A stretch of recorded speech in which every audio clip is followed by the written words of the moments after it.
Yo, can't wait for the ending? Parts 3 and 4 are already live on my Boosty. Plus, I dropped the uncensored, brutal director's cut of today's story that YouTube won't let me show. All for just $1. Link in description. Part 1. Listen, we all know the story of the hero who saved the village and became Hawkeye. But let's flip the script. Let's talk about a timeline where loyalty gets you killed, and the only person who has your back is the one you least expected. Imagine waking up, body broken, chakra drained, only to realize the home you fought for just decided you're the villain. This isn't a story about becoming Hawkeye. This is a story about burning it all down for the one person who matters. Let's get into it. The vibe in Konoha was off. You could feel it in the air-heavy, suffocating rain that hadn't stopped for 3 days. But the darkest place wasn't the stormy streets. It was deep underground, in the maximum security wing of the AMBU Black Ops facility. Naruto Uzumaki wasn't celebrating a victory. He was chained up. And I'm not talking about regular handcuffs. We're talking heavy-duty chakra suppression seals plastered all over the walls, glowing a menacing purple. Naruto sat there, slumped against the cold stone, his signature orange jacket torn and stained with dried blood. His blue eyes, usually full of that will of fire spark, were dull, empty. He was replaying the moment in his head. The mission to retrieve Sasuke had gone south badly. Sasuke had escaped, leaving a trail of destruction, and Danzo, that snake, saw his opportunity. He spun the narrative. He told the few lords that Naruto lost control, that the Nine-Tails was waking up, and that Naruto was the reason the mission failed. "Hero," Naruto whispered, his voice raspy. He let out a dry, bitter laugh. "They called me a hero when it was convenient. Now, I'm just a weapon they need to dismantle." The door creaked open. No light came in, just the silhouette of an NBU agent. They didn't even speak to him like a human. They just slid a tray of stale food across the floor and slammed the door. Naruto didn't move. He knew what was coming. The village was terrified. Fear makes people do crazy things. And right now, Konoha was ready to sacrifice its savior just to sleep a little better at night. Meanwhile, topside, the situation was tense. The Jonin Council was in an emergency meeting. Tsunade was out of the picture, incapacitated or politically checkmated by Danzo's rude agents. The vibe in the room was toxic. The Jinchuriki is unstable. Danzo's voice cut through the silence like a blade. He sat there, calm, looking like he owned the place. "We cannot risk another incident. If Akatsuki comes for him, the village falls. We must extract the Kyuubi or neutralize the vessel." Sakura was there, shaking. She wanted to scream, to fight, but the fear in the room was paralyzing. But outside the heavy oak doors, someone else was listening. Hinata Hyuga. Usually, she's the shy type, right? Staying in the background, playing it safe, but not today. Her Byakugan was active, veins bulging around her eyes as she peered through the thick walls. She read their lips. She saw the execution order being signed. Neutralize the vessel. Something inside Hinata snapped. It wasn't a loud snap. It was quiet. The kind of silence that happens before a tsunami hits. Her entire life, she followed the rules. She was the heiress, the disappointment, the quiet girl. But seeing them plan to murder the boy who taught her how to stand up, nah, that wasn't flying. She turned around, her lavender eyes cold as ice. She wasn't going to the Hyuga compound. She wasn't going to ask for permission. She was going rogue. Back in the cell, Naruto had closed his eyes, accepting his fate. He figured maybe it was better this way. No more pain. No more chasing Sasuke. Just peace. Suddenly, the chakra seals on the door fizzled out. BZZT. The heavy iron door didn't creak this time. It was torn off its hinges with a gentle but precise Juken strike. Naruto looked up, squinting. Who? Hinata stood there. She wasn't wearing her usual gear. She was decked out in dark stealth armor, a cloak over her shoulders, looking absolutely locked in. But she was trembling, not from fear, but from rage. Hinata? Naruto shifted, the chains rattling. What are you doing here? You need to leave. If they catch you... Shut up, Naruto-kun, she said softly. Naruto froze. He'd never heard her speak like that. She rushed to him, her hands glowing with chakra as she severed the chains binding his wrists and ankles. They're going to kill you, she whispered, her voice breaking now as she touched his bruised face. Danzo, the council, they signed the order. Tonight. Naruto pulled back, his eyes wide. So let him. I failed, Hinata. I couldn't save Sasuke. I couldn't save anyone. I'm just a monster to them. This is the moment. The deep romance hook. Hinata didn't flinch. She grabbed his face with both hands, forcing him to look at her. Then let's be monsters together, she said, tears streaming down her face, but her gaze steady. I don't care about the village. I don't care about my clan. A world without you isn't a world I want to live in. If you burn, I burn with you. Naruto stared at her. For the first time in his life, he wasn't looking at the shy girl who fainted when he got too close. He was looking at a partner, a ride or die. The realization hit him harder than any Rasengan. He wasn't alone. He reached out, his hand shaking, and wiped a tear from her cheek. The connection was electric. It wasn't just a crush anymore. It was survival. Okay. Naruto breathed out, the red fading from his eyes, replaced by a fierce determination. Okay, we leave. Right now. Getting out wasn't going to be a walk in the park. They moved like shadows. Hinata took point, her Byakugan seeing traps and guards miles away. 3 at NBU around the corner, she whispered. 2 on the roof. Naruto, still weak, nodded. I can take the ones on the roof. You handle the ground. They moved in perfect sync. It was like a dance. Naruto vaulted up, landing a silent kick on a guard, while Hinata utilized her gentle fist to shut down the chakra points of the ground team before they could even sound the alarm. No hesitation. No mercy. They were fighting for their lives. But you know how it is, nothing goes that smoothly. Just as they reached the perimeter wall, the alarms started blaring. Sirens wailed across Konoha. The rain started pouring harder, masking their scent but making everything slippery and chaotic. They know, Hinata shouted over the thunder. We just need to clear the main gate, Naruto yelled back, grabbing her hand. He didn't drag her. They ran side by side. They sprinted through the empty streets, the very streets Naruto used to paint as a prankster. Now, he was running through them as a fugitive. The irony was bitter. They reached the massive green gates of Konoha.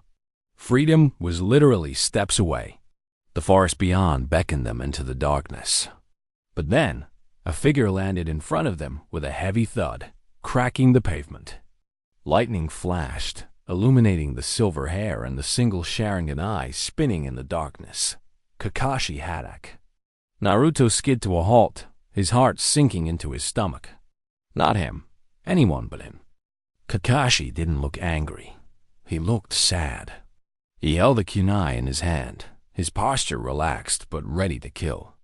Naruto, Kakashi's voice was calm, deadpan. Hinata, step away from the gate. Don't make me do this. Move, sensei, Naruto growled, stepping in front of Hinata protectively. A red aura began to bubble around him. The Kyuubi's chakra leaking out in response to his stress. I'm not going back to that cell. You're a rogue ninja now, Naruto, Kakashi said, raising his headband to reveal the full Sharingan. And my orders are absolute. If you cross this line, I have to treat you as an enemy of the state. Hinata stepped up beside Naruto, assuming her gentle fist stance. Then you'll have to go through both of us. Kakashi sighed, closing his eye for a second. So be it. Kakashi's hand crackled with blue lightning the Chidori. The sound was like 1,000 birds screaming. Naruto gritted his teeth, forming a Rasengan in one hand, the red chakra swirling violently around it. Naruto! Hinata screamed as Kakashi lunged forward. The screen goes black right as the Chidori and Rasengan clash, a blinding explosion of light. The sound of thunder mixed with the jutsu, and then silence. Part 2. Before we see the aftermath of that fight, let me show you a glimpse of the future. Just for a second. Picture this. Two figures standing on a cliff edge, overlooking a burning fortress. They're wearing tattered cloaks, looking like absolute warlords. Naruto's eyes are cold, sharp. Hinata is wiping blood off a kunai with a look of pure indifference. They aren't kids anymore. They are legends of the underworld. But to get to that level of savage, you gotta go through hell first. Let's rewind back to the gate. Boom. The explosion between the Rasengan and Chidori wasn't just a clash. It was a distraction. Smoke covered everything. When the dust settled, Kakashi was standing there, sliding back from the impact, clutching a burnt sleeve. But the gate was empty. They were gone. Cut to the forest 5 miles out. It's pouring rain. I mean monsoon level. Naruto and Hinata aren't running gracefully like ninjas anymore. They are stumbling. Naruto crashes against a tree, coughing up blood. That clash messed up his chakra network. Naruto-kun. Hinata is there instantly, catching him before he hits the mud. She's not unscathed either. She's got a deep cut on her shoulder from a stray kunai. I can keep going, Naruto gasps, trying to push off the tree, but his legs give out. We have to get further away. Hinata looks at him. She sees the desperation. She realizes right then, he's pushing himself to death because he's terrified they'll catch me. She grabs him, slinging his arm over her shoulder. She's smaller than him, but adrenaline is a hell of a drug. We stop here, she commands. Not a question. She drags him into a small, hidden cave under a massive tree root. It's dirty, it's damp, but it's hidden. Fast forward 2 weeks. Life on the run isn't an anime training arc. It's miserable. No ramen, no warm beds. They are eating berries and whatever fish Naruto can catch. They are dirty, tired, and constantly looking over their shoulders. But this is where the dynamic flips. Naruto is usually the loud protector, right? But out here, his bright chakra is a beacon. He has to suppress it to stay hidden. So, Hinata steps up. We see a montage of Hinata taking out trackers. She's not using the gentle fist to spar anymore. She's using it to shut down hearts. She's setting traps. She's becoming a predator to protect her wounded fox. One night, they are sitting by a tiny smokeless fire. The atmosphere is heavy. Naruto is staring at the flames, looking depressed. I ruined your life, he mumbles. It's the thought that's been eating him alive. You should be in the Hyuga compound. You should be warm. Instead, you're eating burnt fish in a cave with a traitor. This is the moment. The deep romance vibe. Hinata doesn't argue verbally. She moves over to him. She takes the stick he's poking the fire with and throws it aside. She straddles his lap, forcing him to look at her. It's bold. It's intimate. Look at me, she whispers. Her hands cup his face, her thumbs tracing the whisker marks. Konoha was a cage, Naruto. A golden cage, maybe, but still a cage. I was suffocating there. She leans her forehead against his. You didn't ruin my life. You gave me one. I'd rather starve out here with you than feast in that village without you. Naruto's eyes water. He wraps his arms around her waist, burying his face in her neck. He holds her like she's the only solid thing in the universe. It's not just physical, it's spiritual. I swear, Naruto's voice is muffled against her skin, vibrating with intensity. I will get strong enough to crush anyone who tries to take this away. I'll burn the whole world if I have to. Hinata pulls back just an inch and kisses him. It's not a quick peck. It's slow, desperate, and tastes like rain and iron. It's a seal on their pact against the world. But the universe hates happy moments. Just as they pull apart, Hinata's eyes snap open. Byakugan activates. 12 of them, she hisses. Root Ambu. They're here. They scramble up. The cave entrance explodes. Smoke bombs, kunai everywhere. They burst out into the clearing, back to back. The Root agents surround them, faceless masks, silent killers sent by Danzo to tie up loose ends. Target confirmed, one ANBU drone says. Kill the girl. Retrieve the Jinchuriki. Big mistake. You do not threaten Hinata in front of Naruto. Naruto's eyes don't turn red with rage this time. They turn cold. He taps into Kurama's chakra, but he's not losing control. He's focusing it. A dark orange cloak forms around him, but it's sleek, controlled. Don't touch her, Naruto growls. The fight is brutal. Naruto is fast blitzing through the enemy lines. He's not using Rasengan. He's using pure speed and chakra claws. He rips through their formation. Hinata is a blur. She's dancing through the chaos. An AMBU tries to stab Naruto from behind. Hinata intercepts, striking his throat with a precision strike. Drop. They fight as one unit. Naruto blocks, Hinata strikes. Hinata parries, Naruto finishes. It's a bloodbath. But there are too many of them. Naruto takes a poisoned senbon needle to the shoulder. His vision blurs. He stumbles. Naruto! Hinata screams, deflecting a sword strike but getting kicked in the ribs. She crashes into a rock.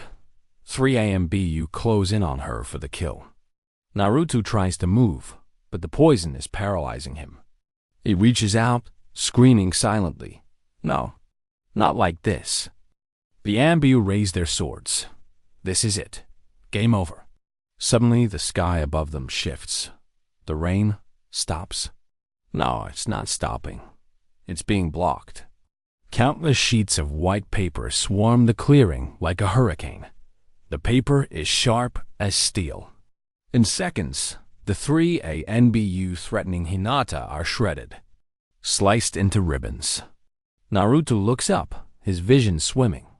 Descending from the sky, floating on wings made of paper, is a woman with blue hair and a piercing gaze. She wears a black cloak with red clouds. Konan, the angel of the Akatsuki. She lands softly between the lovers and the remaining Ambu. The remaining assassins freeze. They know who she is. They know they are dead. Konan glances back at Naruto and Hinata, her expression unreadable. The world has cast you out, she says, her voice echoing like a verdict. Pain welcomes you. She raises her hand, and thousands of paper spears aim at the remaining Root agents. Naruto blacks out as the screaming starts.